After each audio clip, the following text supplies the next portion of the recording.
Welcome to HR Voices, a podcast where people leaders share their side of the story. We talk about the challenges they're facing, how they're addressing them, and what changes they hope to see as the workplace evolves.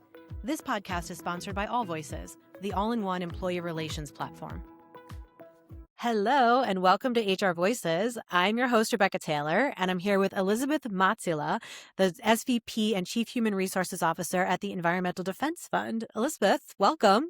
Thank you. Happy to be here. Happy Friday.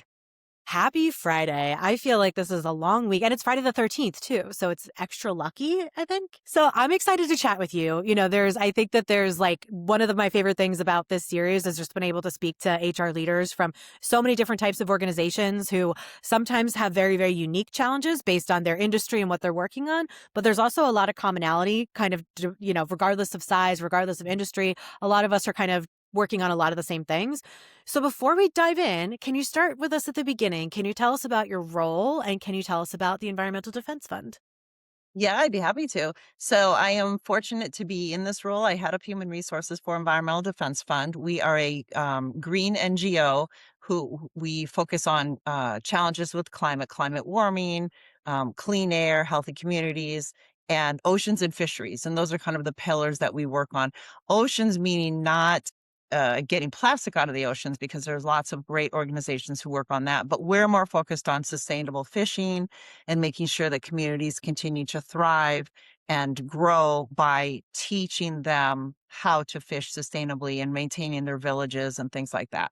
And so those are the pillars of that we work on.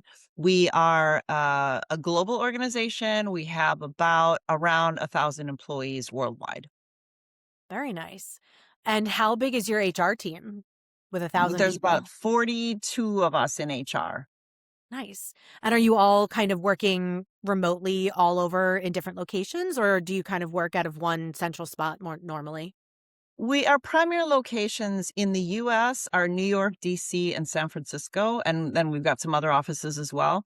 But then our European headquarters is in Brussels. We have an office in Indonesia, in Jakarta. We have an office in Mexico. And then we've got employees kind of scattered in other places. We've got like a dozen employees in Germany. We've got some in Spain.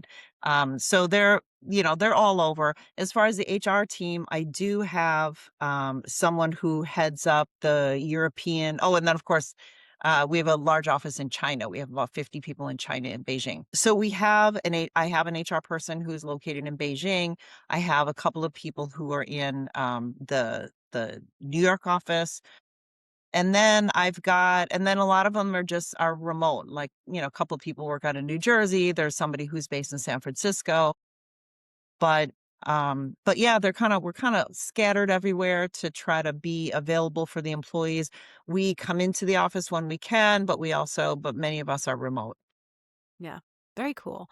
And I always ask that because there's a huge difference between fully remote versus hybrid versus on-site, but then you're Yeah. also navigating a multinational, Mhm. workforce where you're working with so many different folks from different areas. And I imagine there's a lot to keep track of, just Yeah. a lot of regulation and even just a lot of different, folks to kind of support for different scenarios based on where they are, how they work and all that Yeah. other stuff.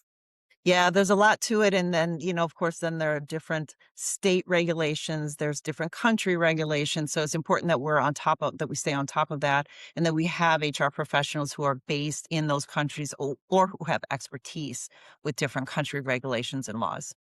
Yeah. Yeah. It makes a lot of sense to kind of have some folks that are more comfortable or more familiar maybe with the local laws, because they're usually, when it comes to things like different state compliance, different country compliance, you don't Yeah. want to mess that stuff up. You want to make sure We that do not. you're doing Yes. it right. Yeah. Yeah. So I'm curious. I know that this is sort of it's a big and it's a broad question, but I always like to start with this question as we really kind of start to dive in here. But, looking at sort of the landscape of your role, or even just HR as a practice right now, what are some of the big challenges that you're seeing that's showing up, for you, for your employees, or for your organization? I don't think that we're unique to lots of other organizations, but there's two things that like leap to my mind. One of them is for us specifically, and other like environmental NGOs.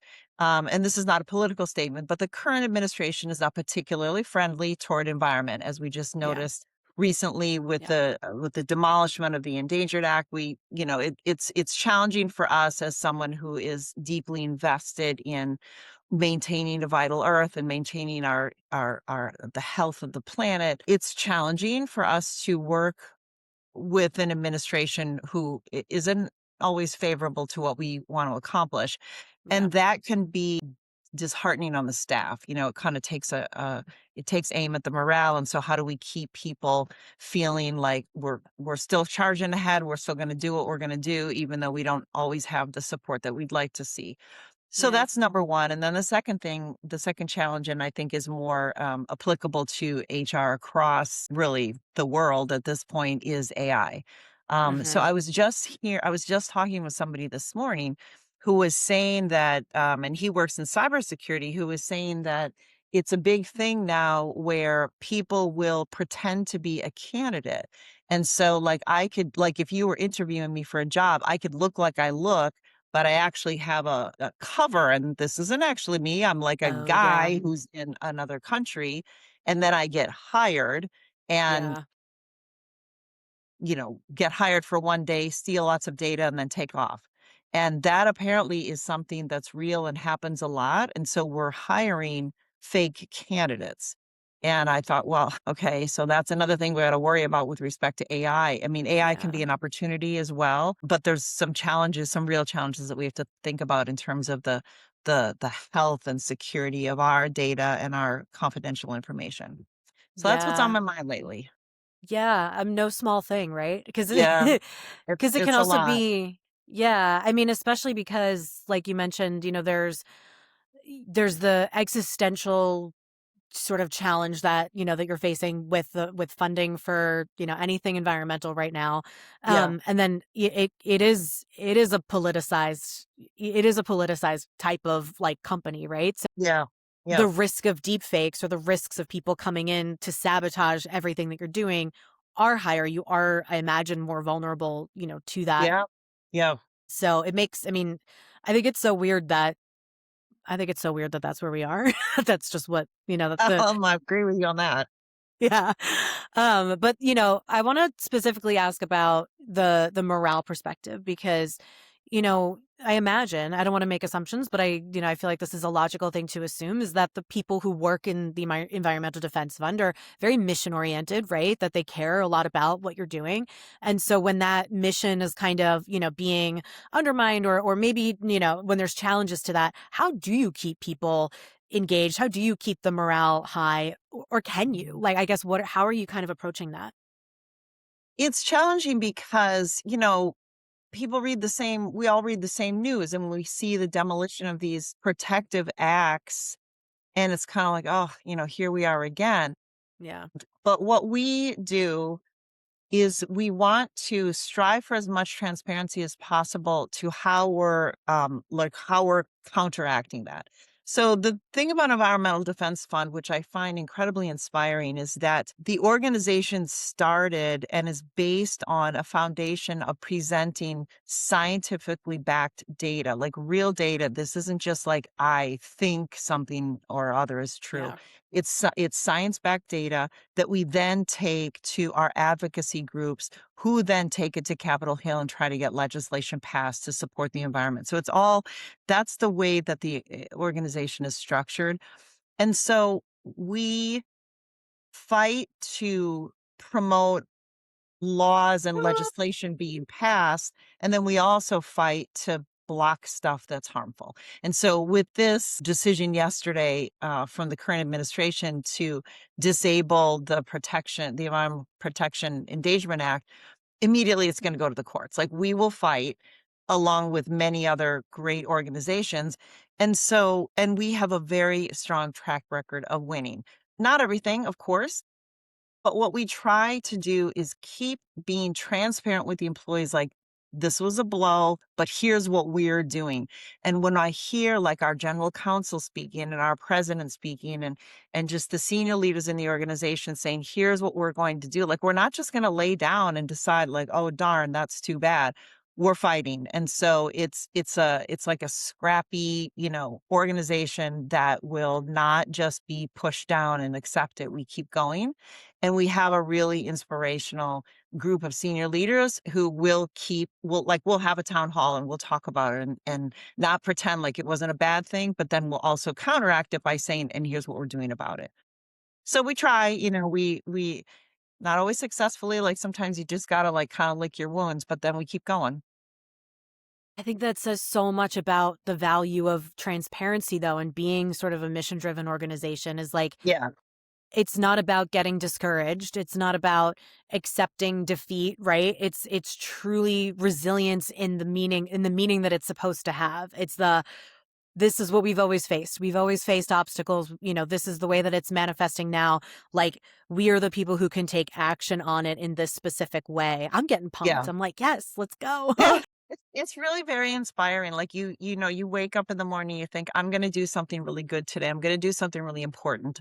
And Yeah. every single person who works at Environmental Defense Fund, we're all united by that same mission. And the thing is too, we're a bipartisan organization. We've just had our first Republican member of the board who joined us and gives us another perspective. Like, how are they thinking about the environment? What kind of concerns do they have that might make them want to push back? And in fact, the person who heads up our lobbying arm, it's a separate arm of Environmental Defense Fund who can engage in lobbying activity, said one of the things that he wants to do is further increase our Republican engagement. We will work with whomever is united with us in supporting the mission. It doesn't matter what side of the aisle.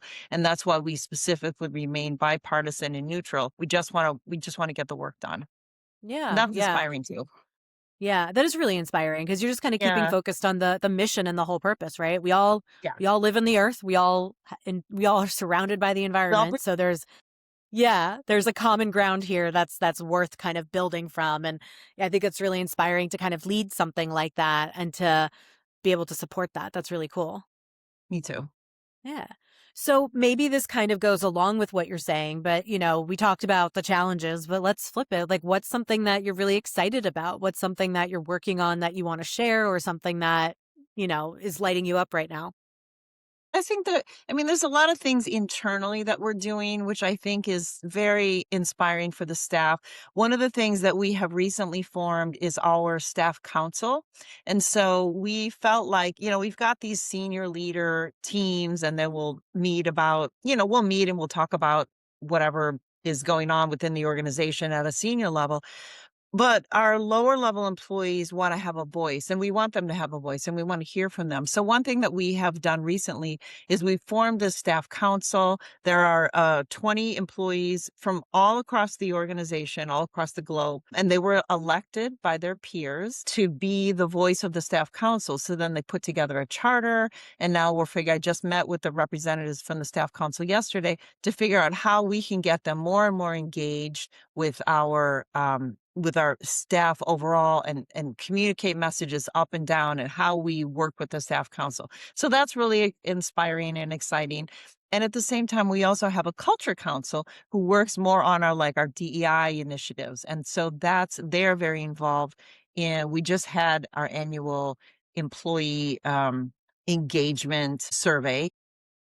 So we have gotten the results back. We're continuing to make progress in how employees are feeling engaged and figuring out what actions we're going to take to continue to inspire employees, continue to make EDF a place where people want to work, where they will stay working, how we can work on advancing them professionally. So that's exciting. And then lastly, the other thing that I'm working on is this HR strategy, which relies upon incorporating and thinking more intelligently and intentionally about skills. So not just like, Rebecca's been in her role for 5 years, so we should promote her. But like, what skills have you gained? What skills will you need to get to the next level? And being really transparent about like, this is what you need to do. Here's how we can help you grow. And I think this is an exciting platform for us because it incorporates things like tenure You might be in a role for 5 years and not be ready for advancement, or you might be in it for 1 year and you should be moved up 2 slots, like, what skills do you have? And so I wanna think more in a smarter way, I think, about advancement and how people can grow professionally in their careers, so that's another thing that I'm excited about. I think that's so cool, especially when you combine that with your first pillar that you spoke about where every employee has a voice, because they have to go together, right? Because you could Yeah, say maybe 5 years ago the role that you were supposed to grow into, look, that you were kind of aiming for, looked one way 5 years ago. There's been a right. lot of disruption in the last 5 years, so maybe that Yeah. growth role can look completely different. And maybe as an employee, maybe I don't want that anymore. Maybe there's something else. What other skills do I have that can translate into other things? What are people and teams that I want to work with where I can see a lot of success that I can contribute to? I think it's really cool when you can kind of build a culture like that where you're investing in the development and the performance and the growth, and you're also factoring in the employees' lived experience and their interests and their passions. I think it can be a really hard blend. It can be a really hard blend to scale.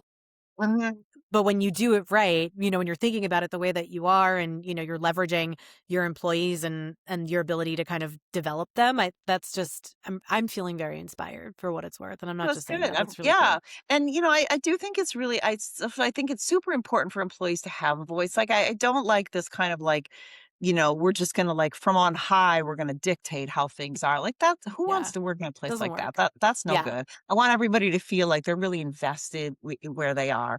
And then the other thing on the skills based platform and strategy is that I what about if you're in, like you're in HR and you feel like you want to grow and grow and you want to stay in HR, but what about if you kind of want to work in marketing or something, or you want to do mission-based work? The skills transparency will say like, look, I really would like to work on sustainable fishing. Here are the skills that one needs to be like a project manager in that mission area. And then know, like very clearly, like, here's what I need to work on. Maybe I can take courses. Maybe I can do some interim projects that will help me get there, but at least yeah, they know what they need to do in order to move. And so I yeah, think that from an HR perspective, I think that helps retention. It helps people, it helps us attract people because there's opportunities. And then it just feels like it's more satisfying and makes for a healthier, happier, I hope, yeah, employee population. I yeah. hope so. Anyway. Sounds like, I mean, I'm bought onto it. That's kind of when I was, Good. Great. in my HR days, that's how I thought about it too. It's just like people don't want to be put in boxes. People don't want No, to be right. restricted in their growth. And so why do we have to do that? Why is that the default in a lot of organizations to sort of say, well, this is your track and this is the only thing that you can do. And when that track is gone, you're gone too. Like that never ever made sense because most people, if people are interviewing for a job, especially now, that is a last ditch effort. Like that is like Yeah, there's so many opportunities that you have to save those people and so many opportunities that you have to turn things around. And yeah. sometimes it's about getting that information sooner and creating Mhm. environments and situations where employees do have a voice. So you can Yeah, get that information when it's, a budding idea and not a tree that's, I don't know, the roots are growing into the plumbing at this point and they just need to leave. right. Yeah, And yeah. yeah, I think that like that is one thing that I think is sort of interesting about the way that HR information is changing now that we can, there are more opportunities to get more feedback more often. Mhm, I love the culture count or the culture council and the, mhm. the charters and everything because it is an approach that you're taking feedback from the people who are in the role, in the job, Yeah, yeah.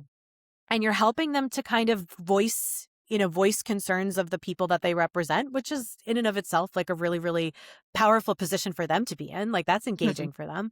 And it's like I think what's going to be cool to see, because I'm going to be nosy, I'm going to be following up with you and asking these questions, is like how do they how do they find like what's a pattern and what's a one-off thing? Because that was Mhm. always my challenge. I know it's not an HR role, but that was always my challenge in HR is like, what are the things that people are saying that are the things that we need to address? And what are the things that are kind of just like the noise? And so that'll be Yeah, kind of right. cool to be able to Yeah. see how that goes. Yeah, I mean, like, I hear, for a while, it was like people were like, we want a 4-day work week." Like, "We want a 4-day work week." And I'm like, "Well, yeah, me too. I'm good with that." Same. Yeah. I want a but 3-day work week. then that kinda died down and then, like, it moved on to something else. So, like, is that to your point, I think that's a really relevant one, like, is that actually a thing that we should be spending time and seeing how might we make this work? Is it even something that's viable? Or is it just like, "We can't do that, I'm sorry," you know, Yeah, it just doesn't make sense for us? Or, like, should we be really thinking, "How can we make this realize that EDF" it has died down now, but I do think that's important, like, what is just sort of like the topic of the moment, and what's a long-term thing that people want? And one long-term thing that people want, which we know, which we are addressing, is related to pay equity. And we used to be able to, or we were furnishing a pay equity study once a year, but it's kind of like a new car. As soon as you drive it off the lot, it starts it's depreciating in redundant. value.